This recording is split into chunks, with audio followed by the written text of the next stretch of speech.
Hello everyone, thinking project channel में आप सभी का स्वागत है। दोस्तों, हम प्राचीन सिविलाइजेशन के बारे में बात कर रहे हैं। प्राचीन सिविलाइजेशन नदियों के आसपास फले फूले होते थे। जैसे अमेरिका में मिसिसिपी नदी के आसपास इनकाज सिविलाइजेशन फला फूला। इजिप्ट में नील नदी के आसपास सिविलाइजेशन फला फूला। इराक में यूफ्रेट नदी के किनारे आसपास सिविलाइजेशन फला फूला। और एक सिंधु नदी के किनारे, जिसको इंडस वैली सिविलाइजेशन के नाम से बोला जाता है, वो फैला तकरीबन नॉर्थ इंडिया तक जो है इसका क्षेत्र था। आज हम दुनिया की सबसे आकर्षक और रहस्यमयी प्राचीन सभ्यताओं में से एक सिंधु घाटी सभ्यता की खोज करने जा रहे हैं। यह सभ्यता लगभग 3000 ईसा पूर्व से 300 ईसा पूर्व तक भारतीय उपमहाद्वीप के उत्तर पश्चिमी क्षेत्र में फली फूली, जिससे यह अपने समय की सबसे पुरानी और सबसे उन्नत सभ्यताओं में से एक बन गई। हम इस सभ्यता के सभी कोणों को कवर करेंगे, इसकी उत्पत्ति से लेकर इसके पतन तक और बीच में सब कुछ। तो वापस बैठो, आराम करो और चलो शुरू करते हैं। आइए सिंधु घाटी सभ्यता की उत्पत्ति के साथ शुरू करते हैं। भारतीय उपमहाद्वीप में सबसे पुरानी ज्ञात सभ्यता सिंधु घाटी सभ्यता है, जिसे हड़प्पा सभ्यता के रूप में भी जाना जाता है।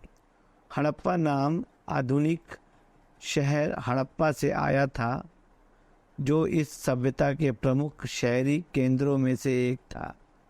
ऐसा माना जाता है कि यह सभ्यता इस क्षेत्र में मौजूद विभिन्न संस्कृतियों और सभ्यताओं के विलय का परिणाम थी।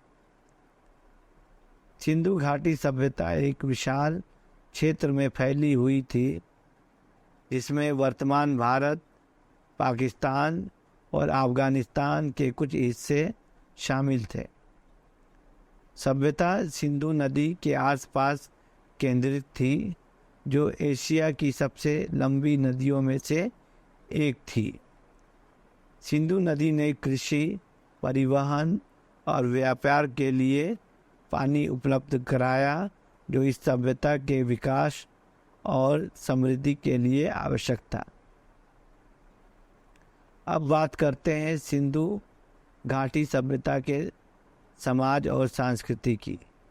यह सभ्यता अत्यधिक उन्नत थी और इसकी एक सुव्यवस्थित सामाजिक संरचना थी। समाज शासक वर्ग, व्यापारिक वर्ग और श्रमिक वर्ग सहित विभिन्न वर्गों में विभाजित था। श्रमिक वर्ग में कारीगर, मजदूर और किसान शामिल थे, जिन्होंने सभ्यता की अर्थव्यवस्था में महत्वपूर्ण भूमिका निभाई। सिंधु घाटी सभ्यता अपनी अनूठी और परिष्कृत संस्कृति के लिए भी प्रसिद्ध है। इस सभ्यता के लोग मिट्टी के बर्तन, बुनाई और धातु के काम जैसे विभिन्न शिल्पों में कुशल थे। उनके पास एक अनूठी लिपि भी थी, जो अभी भी पढ़ी नहीं गई है, और उनकी कला जटिल डिज़ाइनों और रूपांकनों की विशेषता थी। सिंधु घाटी सभ्यता अपनी उन्नत शहरी योजना के लिए भी जाना जाता था। इस सभ्यता के शहर सुनियोजित थे और उनमें परिष्कृत सीवेज और जल निकासी व्यवस्था थी। उनके पास सार्वजनिक स्नानागार और अन्न भंडार भी थे, जिससे पता चलता है कि वे एक सुव्यवस्थित और विकसित समाज थे। अब बात करते हैं सिंधु घाटी सभ्यता की अर्थव्यवस्था की।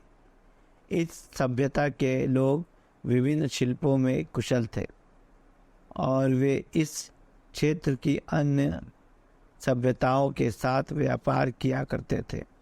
सिंधु घाटी सभ्यता के अपने समुद्री व्यापार के लिए भी प्रसिद्ध थी और उन्होंने मेसोपोटामिया और फारस की खाड़ी की सभ्यताओं के साथ व्यापार किया। सिंधु घाटी सभ्यता का पतन अभी भी एक रहस्य है और इसके कारण क्या हो सकते हैं इसके बारे में कई सिद्धांत हैं। कुछ विद्वानों का मानना है कि जलवायु परिवर्तन और सूखे जैसे पर्यावरण कारणों के इस सभ्यता का पतन हो सकता है, जबकि अन्य का मानना है कि सामाजिक और राजनीतिक अस्थिरता जैसे आंतरिक कारणों ने भूमिका निभाई होगी। अंत में सिंधु घाटी सभ्यता एक अत्यंत उन्नत और परिष्कृत सभ्यता थी जो एक समृद्ध सांस्कृतिक और ऐतिहासिक विरासत को पीछे छोड़ गई। हालांकि यह अभी भी रहस्य में डूबा हुआ है। इसकी खोज 1920 में की गई थी, यानी कि 1920 से पहले किसी भी भारतीय को यह अंदाज़ा नहीं था कि ज़मीन के अंदर एक विकसित देश पनपा हुआ था। आज के लिए बस इतना ही। आशा करता हूँ कि मेरी इन्फॉर्मेशन आपको अच्छी लगी होगी। तो शेयर करें, सब्सक्राइब करें और अपने दोस्तों के साथ साझा करें। जय हिंद।